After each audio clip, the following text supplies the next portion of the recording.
Unacademy. Let's crack it. नमस्कार दोस्तों, मैं भरत राव सभी का पाथफाइंडर के चैनल पर स्वागत करता हूं। तो दोस्तों, वर्ल्ड में अभी जियोपॉलिटिकली जो जहां सिचुएशंस इतनी खराब चल रही है, हमें बहुत सारे वॉर्स देखने मिल रहे हैं, हमें अलग अलग लोगों के बीच में, अलग अलग देशों के बीच में डायलॉग सुनने मिल रहे हैं और पूरी वर्ल्ड की सिचुएशन अभी जहां उथल पुथल की कंडीशन में है, वहीं पे हमें एक नई न्यूज़ मिलने को आ रही है जहां पे कि हम देख सकते हैं that China preparing to test new generation nuclear weapons, satellite images reveal dangerous visuals. जी हाँ, आप ये सैटेलाइट इमेज देख सकते हो जहां पे कि ऐसे विजुअल्स निकल के आ रहे हैं जहां पे ये लग रहा है कि चाइना जो है वो अब न्यू जनरेशन के न्यूक्लियर वेपन्स को डेवलप करने की बात कर रहा है, टेस्ट करने के लिए जा रहा है। तो यहाँ पे अगर आप देख सकते हो कि कुछ दिन पहले अक्टूबर 19 2023 का पेंटागन का रिपोर्ट आया था यूएसए का, that new pentagon report claims China now has over 500 operational nuclear warheads. यानी कि अगर आप देखो तो न्यूक्लियर वेपन्स की जो प्रोलिफरेशन चल रही है पूरे वर्ल्ड में, अगर आप देखो तो यूएस भी अपना प्रोलिफरेशन कर रहा है, रसिया भी कर रहा है और साथ ही साथ अब चाइना भी उसी लाइन पे आगे बढ़ रहा है। तो एक तरह से देखा जाए तो 1945 के बाद जो यूएस ने या फिर रसिया ने न्यूक्लियर आर्म्स रेस चालू करी थी, वो रेस यहाँ पे फिर से बढ़ती हुई दिखाई दे रही है और वो रेस इस टाइम पे बढ़ती हुई दिखाई दे रही है जब वर्ल्ड इतने खराब स्थिति में है। रसिया यूक्रेन का वॉर चल रहा है, इजराइल हमास का वॉर चल रहा है, ईरान प्रॉब्लमेटिक हो रहा है। तो एक तरह से, और यहाँ पे अगर आप देखो तो चाइना फिलीपींस का बीच में कुछ पहले स्क्रिमेस हुआ था।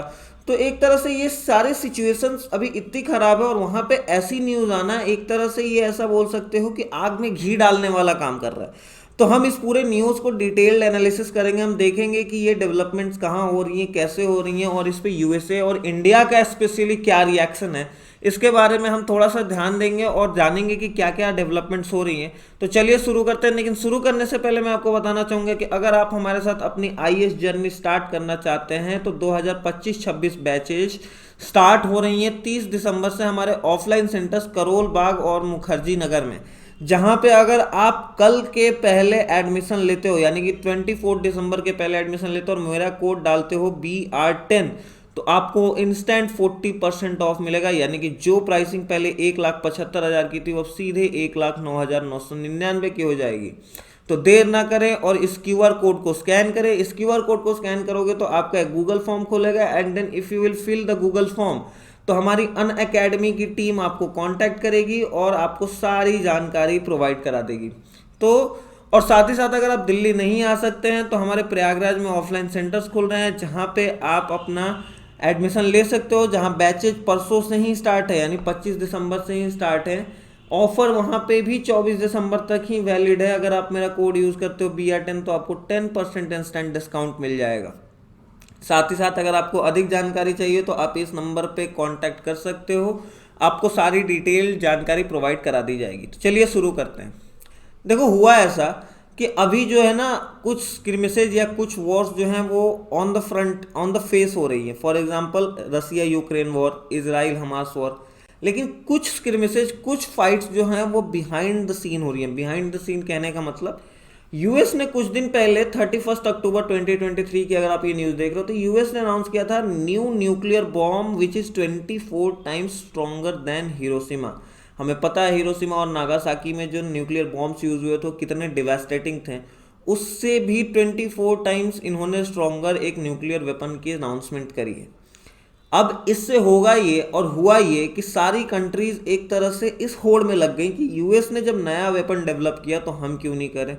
So China is also probably preparing to test a new generation of nuclear arms with an aim to increase the lethality of its rapidly expanding missile force, a report by New York Times said। यानी कि जो अभी satellite images निकल के आ रही हैं वो satellite images ये दर्शा रही हैं कि चाइना भी अब एक नए जनरेशन ऑफ न्यूक्लियर आर्म्स को टेस्ट करने जा रहा है और अपनी लीथल पावर को, अपनी मिसाइल पावर को एक्सपैंड करने की बात कर रहा है।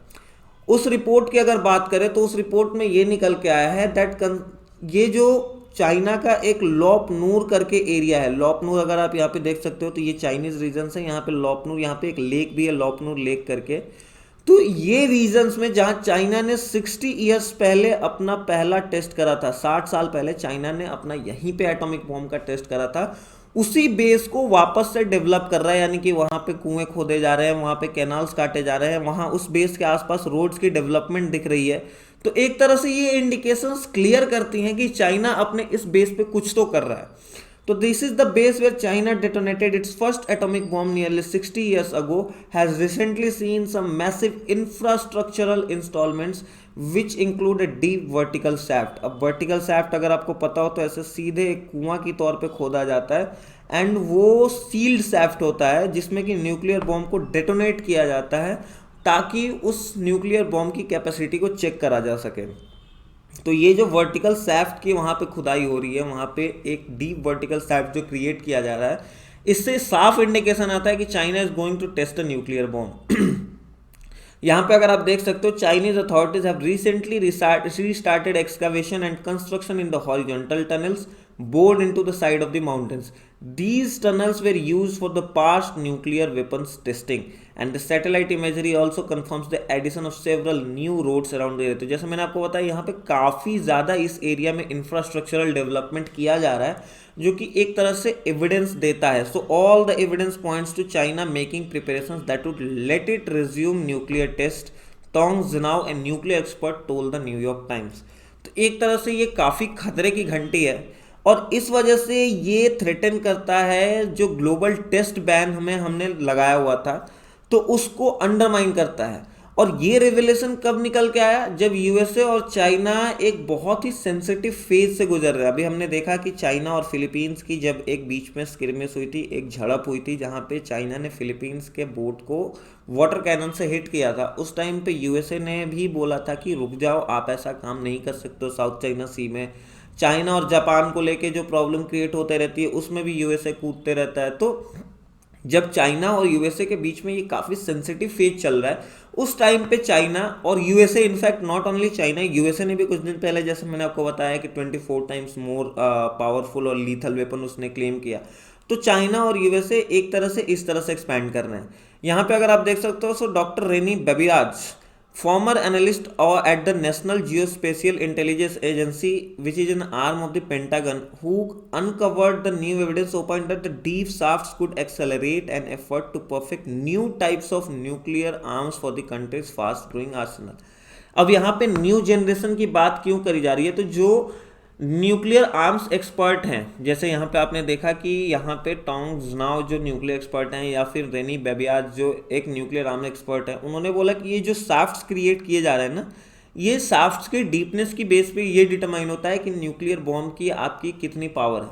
तो ये जो डीपली डिग किए जा रहे हैं शाफ्ट, यहाँ पे ये जो डीप शाफ्ट्स क्रिएट करे जा रहे हैं, वो एक तरह से सीधा इंडिकेशन देते हैं कि ये जो न्यूक्लियर वेपन्स चाइना टेस्ट करने जा रहा है, ये काफ़ी न्यू मतलब फर्दर जनरेशन के भी हो सकते हैं या फिर न्यू जनरेशन के भी हो सकते हैं। और यहाँ पे चाइना सीधी सी बात कर रहा है कि हमारे में फियर ऑफ मिसिंग आउट का फैक्टर है। The experts also point out that China is always concerned about US और रशियन न्यूक्लियर आर्सनल। जैसे ही यूएस ने अनाउंस किया कि मैं अपने 24 टाइम्स बना रहा हूँ, और रसिया, अभी आप देख सकते हो कि रसिया ने अभी हाल में ही, जब फिनलैंड ने ये 15 बेसेज अपने यूएसए को दे दिए, उसके बाद रसिया तो पूरा जोर शोर से अपने न्यूक्लियर आर्म्स को शो कर रहा है कि देखो मेरे पास न्यूक्लियर आर्म पड़े हैं बेटा, और अगर कोई भी मेरे अगेंस्ट आए तो I can literally use it. तो जब न्यूक्लियर आर्म्स का शो ऑफ चल रहा है रसिया द्वारा, न्यूक्लियर आर्म्स का प्रोलिफरेशन चल रहा है यूएसए द्वारा, तो चाइना बोल रहे हैं हम क्यों पीछे हटे भाई, हम भी करेंगे। तो यहाँ पे आप देख सकते हो that recently Russian president Vladimir Putin mention nuclear weapons in multiple provocative speeches and the United States responded to threats with more dangerous threats. China does not want to be caught flat footed in case somebody else goes first. यानी कि China नहीं चाहता है कि अगर इन दोनों के बीच में वॉर स्टार्ट हो और उस टाइम पे मैं ऐसे खड़े रहूं, मेरे पास पुरानी जनरेशन की वेपनरी हो, पुरानी जनरेशन का मिसाइल सिस्टम हो, और हम बीच में खड़े रहें और पिस जाए।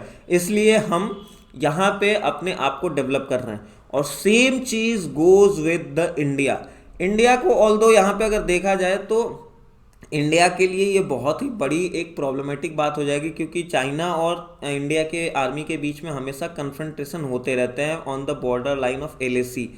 तो जैसे पिछले हमने कुछ टाइम पे देखा था कि हमारे 20 बहादुर जवान शहीद भी हुए थे, उनके साइड से भी गए थे, पर वो क्लेम तो कभी करते हैं नहीं। बट द थिंग इज कि जब ऐसी डेवलपमेंट्स हमारे बॉर्डर लाइन पे हो रही हैं और उस टाइम पे हम देख रहे हैं कि चाइना न्यूक्लियर आर्म्स प्रोलिफरेशन कर रहा है, उस टाइम पे इंडिया को भी सतर्क हो जाना चाहिए और इंडिया को भी इन सारी लाइंस में डेवलपमेंट करनी चाहिए। साथ ही साथ अगर चाइना की ये बात हम देखें कि चाइना बोल रहा है कि अगर दो कंट्रीज में से कोई एक कंट्री पहले जाती है तो हम बीच में फ्लैट फुटेड नहीं पकड़े जाना चाहते हैं, हम बीच में पकड़े नहीं जाना चाहते। Same goes with India. India को भी इस बात के लिए तो रेडी रहना ही चाहिए कि अगर यहाँ पे एक वॉर नया स्टार्ट होता है और अगर ये वॉर यूएसए और रसिया के बीच में स्टार्ट होता है तो we should not be caught flat footed, और हमें बीच में ऐसे घुन बन के पिस नहीं जाना है, हमें भी तैयार होना चाहिए। And that's why India must also develop indigenous some new generation nuclear weapons. तो यहाँ पे अगर देखा जाए तो पेंटागन की एक काफ़ी इंटरेस्टिंग प्रोजेक्शन आई है रिपोर्ट में that if China continues its current rate of force expansion it could deploy 1500 nuclear warheads by 2035। This anticipated quantity represents a five-fold rise from the minimum deterrent that China maintained for over 50 years. China ने पिछले 50 साल में जो अपनी power maintain करी थी उससे कहीं ज़्यादा, मतलब 5 गुना ज़्यादा इनकी पावर अगर बढ़ जाती है अगर ये 2035 तक यही रेट पे कंटिन्यू करते रहें अपने फोर्स एक्सपेंशन को, तो और ऑलमोस्ट 1500 न्यूक्लियर वॉरहेड आ जाएंगे। तो आप खुद सोच सकते हो कि इंडिया से कितने ज़्यादा। तो एक तरह से आप अगर देखें तो इंडिया को भी इस चीज़ से एक तरह से सतर्क रहना चाहिए और आगे ध्यान देते रहना चाहिए कि चाइना जिस लाइंस पे डेवलप कर रहा है हमें उसके अगेंस्ट रह के और अपने आप को भी डेवलप करते रहना चाहिए। तो दोस्तों आज की वीडियो में हमने देखा कि कैसे चाइना के आसपास लोकनूर वाले रीजन्स के आसपास की जो सैटेलाइट इमेजेस हैं वो नई इंडिकेशंस दे रही हैं न्यूक्लियर आर्म्स के प्रोलिफरेशन और डेवलपमेंट को लेके। साथ ही साथ इस पे यूएसए का क्या रिएक्शन है और इंडिया को कैसे इस पे रिएक्ट करना चाहिए हमने ये देखा। और दोस्तों आज की वीडियो खत्म करने के पहले मैं आपको एक वीडियो दिखाना चाहूँगा, आप पहले वो वीडियो देख ले, फिर मैं आपको उसके बारे में एक डिटेल जानकारी दूंगा।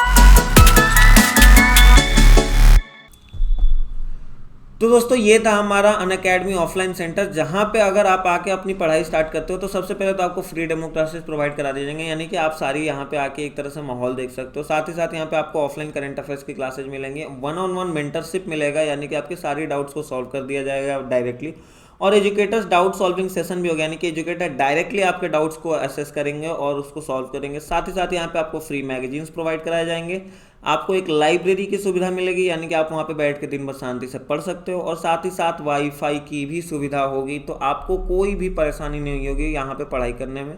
तो देर ना करें और इस QR कोड को स्कैन करें और गूगल फॉर्म को भरें ताकि हमारी अनअकैडमी की टीम आपको कांटेक्ट करे और आपको सारी डिटेल जानकारी दे दे।